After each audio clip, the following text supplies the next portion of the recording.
જય માતાજી મિત્રો, તો હું ને મારો ભાઈબંધ બંને જણા બનાસકોટા છોડી અને બહુ દૂર ચોથો ભાગ લેવા આવી ગયા. બરાબર, ચોથો ભાગ તો લેવા આવ્યા, પણ મિત્રો તમને ખબર હશે બધાને આ વરસાદ આવ્યો તો બધાને પણ પોણી આવ્યું હતું.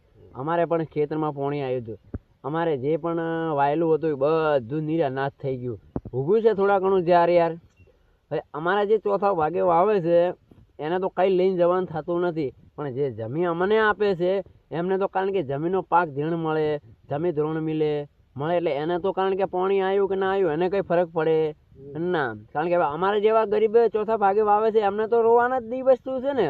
તો મિત્રો તમને બધાને ખબર જ હશે કે જે ચોથા ભાગે વાવે છે એને મહેનત કરે છે, બહુ મહેનત કરે છે. તે ધણી ના કરે એટલી ખીડું રાખેલો ભાગીદાર મહેનત કરે છે, કારણ કે એને એવું હોય કે મને કંઈક ચોથા ભાગે મળે તો છેવટ પોણી આવી જાય એટલે નિત્યાત થઈ જાય. બટી ગયું એટલે હામાં વળે ધણી એમ જ કહે છે તારું ગયું મારું ગયું, પણ એમને તો પાક ધીરણ મળી જાય, જમીન ધોરણ મળી જાય. એમને તો કારણ કે ડીઝલના જે બગાડ થયો એનું હાટું મળી જાય, પણ અમને શું મળે કહો?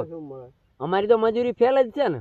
તો મિત્રો બધા પણ મિત્રોને એમ જ કહું છું કે જ્યાં પણ જાઓ, જ્યાં પણ રહો, મહેનતથી રહો અને જિંદાબાદ રહો, કારણ કે સૌને મળ્યું છે તો તમને પણ મળશે. અને એવી મારી દુઆ છે, મારી સિગોતરની પણ દુઆ છે.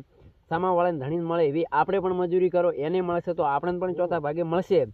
અને કારણ કે પાણી તો સૌને આવ્યું હતું, મારે આવ્યું હતું, આખા ગામમાં આવ્યું હતું. જેને આવ્યું છે નથી આવ્યું એ રાજી, અને આવ્યું છે એ રાજી રહેજો.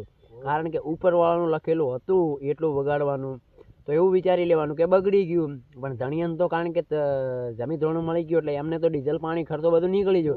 પણ આપણે યાર મજૂરી ક્યાંથી નીકળવાની? આપણે રોમના ભરોસે યાર. જય માતાજી.